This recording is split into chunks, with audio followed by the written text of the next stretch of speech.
माधोपुर गांव में संदीप नाम का एक व्यक्ति अपनी पत्नी अंजू के साथ एक बड़े से घर में रहता था। उन दोनों की केवल एक ही संतान थी और वो था उनका बेटा मयंक, जो कि विदेश में जॉब करता था। कई सालों के बाद मयंक अपने घर आने वाला था। ये जानकर संदीप और अंजू काफी खुश थे और वो बड़ी बेसब्री से उसका इंतजार कर रहे थे। 3 दिन बाद मयंक ऐना नाम की चाइनीज लड़की को अपने साथ घर लेकर आता है। मयंक बेटा, आ गए तुम। हम कब से तुम्हारी राह देख रहे थे। ये कहकर संदीप मयंक को गले लगा लेता है। तभी वो अंजू को आवाज देते हुए कहता है, अंजू, ओ अंजू, जल्दी आओ, देखो हमारा बेटा आ गया। मयंक के आने की खुशी में अंजू सुबह से रसोई घर में तरह तरह के पकवान बनाने में लगी हुई थी। तभी वो साड़ी के पल्लू से हाथ पोंछते हुए बाहर आती है और झट से मयंक को गले लगा लेती है। कैसा है मेरा बच्चा? कितने टाइम बाद तुम्हें देख रही हूँ। मैं बिल्कुल ठीक हूँ मॉम। अरे मयंक, ये तो कोई विदेशी लड़की लग रही है। कौन है ये? मॉम, ये ऐना है, मेरे ही ऑफिस में मेरे साथ काम करती है। तभी मयंक ऐना से कहता है, ऐना, ये मेरे मॉम डैड है। मयंक के ये कहते ही ऐना अंजू के पांव छूते हुए कहती है, पाँव उठा लो सासू मॉम। ये क्या बोल रही है मयंक? अरे ऐना, पाँव उठा लो नहीं, पाए लागू बोलते हैं। ओह, आई एम सॉरी सासू मॉम। मयंक की लड़की बार बार मुझे सासू मॉम क्यों बोल रही है? मॉम, ऐना मेरी वाइफ है, हम दोनों ने शादी कर ली है। अब ये तुम क्या कह रहे हो मयंक? तुमने हमें बिना बताए शादी कर ली? संदीप के ये कहते ही ऐना उनके पाँव भी छूने जाती है। पैर काट लूंगी ससुर जी। क्या? पैर काट लूंगी? ये क्या बकवास किए जा रही है? सॉरी ससुर जी, इस बार भी रॉन्ग बोल दिया। सॉरी, पैर दे दो ससुर जी। ओहो मयंक, ये तू क्या बला घर ले आया? अब बस भी करो ऐनक, मेरा मतलब है ऐना, जो भी है तुम्हारा नाम। सारा दिन पैर ही छूती रहोगी? खैर, जाती रहो, मेरा मतलब है जीती रहो। बेटा, ये सब चल क्या रहा है, क्या तू हमें बताएगा? मॉम, मैं ये सब आपको बाद में बताऊंगा। अभी मैं बहुत थक गया हूँ और मुझे बहुत जोरों की भूख भी लगी है। मयंक ये कहते ही अपने कमरे में चला जाता है। ऐना ने बहुत छोटे छोटे कपड़े पहने हुए थे। संदीप और अंजू बार बार ऐना के कपड़ों को ही देखे जा रहे थे।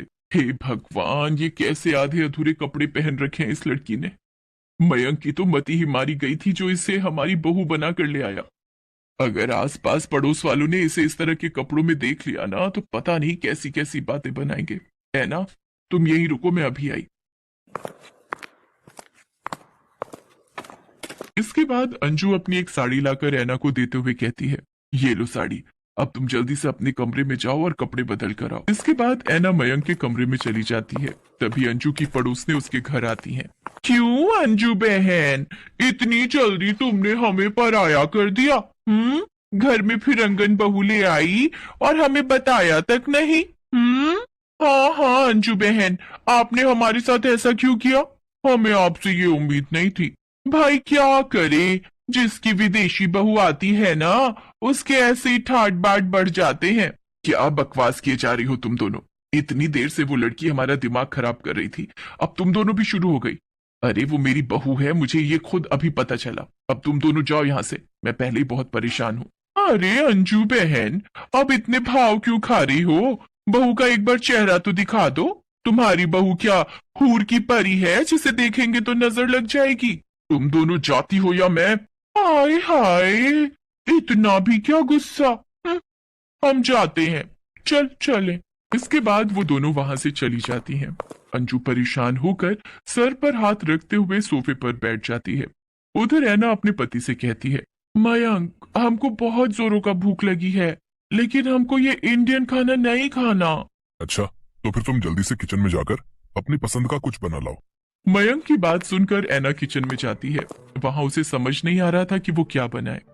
अरे हमको तो कुछ समझ नहीं आ रहा कि हम क्या बनाए। हमको तो ये भी नहीं पता कि ये कौन सी सब्जी है।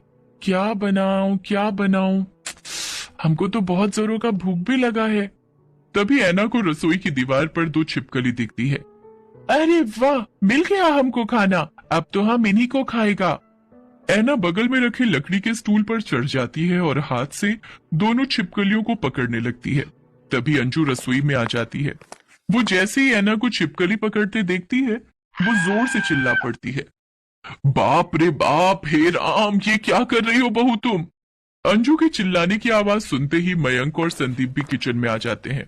उधर ऐना भी अपने दोनों हाथों में छिपकली पकड़ लेती है। क्या हुआ मॉम, आप इतनी जोर से क्यों चिल्लाई? Everything is all right? हाँ भाई, ऐसा भी क्या हो गया? क्यों इतना शोर मचा रखा है? अरे वो देखो उस ऐना ने क्या पकड़ रखा है। तभी संदीप और मोहित ऐना की ओर देखते हैं। उसने अपने दोनों हाथों में छिपकली पकड़ रखी थी जो बुरी तरह फड़फड़ा रही थी। ये देखकर दोनों की चीखें निकल जाती हैं।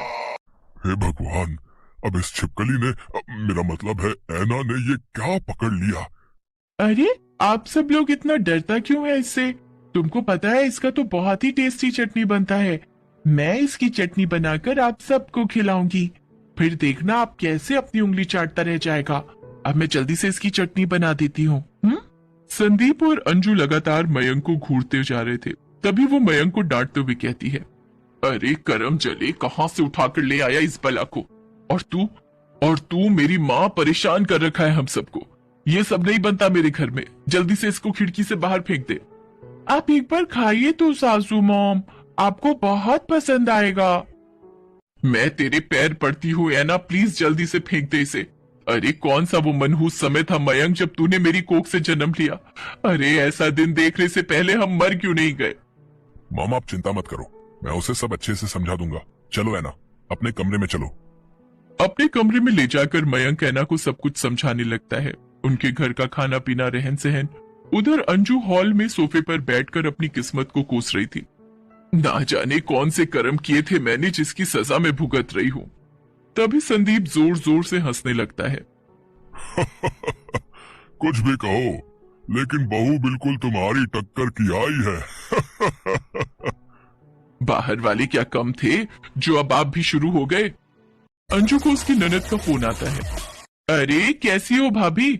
मैंने ये बताने के लिए फोन किया है कि आज हम पूरा परिवार तुम्हारे घर आ रहे हैं और कुछ दिन वहीं रहेंगे। अरे बाप रे, अगर ये यहाँ आ गई तो इस बहू को देखकर तो खूब मजाक उड़ाएंगे। कुछ देर सोचने के बाद वो कहती है, अरे वो क्या है ना सुमन दीदी, हम 2 हफ्तों के लिए बाहर घूमने जा रहे हैं। मुझे बहुत सारी पैकिंग करनी है तो मैं फिर आपसे बात करूंगी। तुम कब से झूठ बोलने लग गई अंजू? तो क्या करूं जी, पहले ही इस बहू ने आकर मेरा बीपी बढ़ा दिया है, ऊपर से रिश्तेदार आकर इसका और मजाक उड़ाएंगे। पता नहीं इसके साथ मैं सारा जीवन कैसे रहूंगी। तभी ऐना एक सुंदर सी साड़ी पहने हाथ में चाय का कप लेकर आती है और अंजू से कहती है, सासू मॉम हम तुम्हारे वास्ते चाय बनाकर लाया। सुनो जी, क्या ये अपनी बहू ऐना ही है? यस सासू माँ, हम आपका बहू ऐना ही है। हमको मयंक ने सब समझा दिया है, यहाँ का रीति रिवाज, खाना पीना, पहनना ओढ़ना। इससे पहले हमसे जो भी मिस्टेक हुआ उसके लिए आई एम सॉरी। अब से हम आपको शिकायत का एक भी मौका नहीं देगा। एक्चुअली मेरे मॉम डैड नहीं है, मैं एक अनाथ हूं तो हमको ये सब नहीं पता, लेकिन धीरे धीरे मैं सब सीखने की कोशिश करूंगी। ऐना की बातें सुनकर अंजू और संदीप भावुक होते हैं और वो उसे गले लगा लेते हैं। हमें तो पता ही नहीं था हमारी बहू इतनी प्यारी है। बेटा तुम चिंता मत करो, धीरे धीरे मैं तुम्हें सब समझा दूंगी। इसके बाद अंजू ऐना को हर काम सिखा देती है। कुछ ही महीनों में ऐना इंडियन खाना, यहाँ के रीति रिवाज और भाषा अच्छे से सीख जाती है। फिर सब कुछ अच्छे से चलने लगता है और सब खुशी खुशी एक साथ जीवन व्यतीत करते हैं।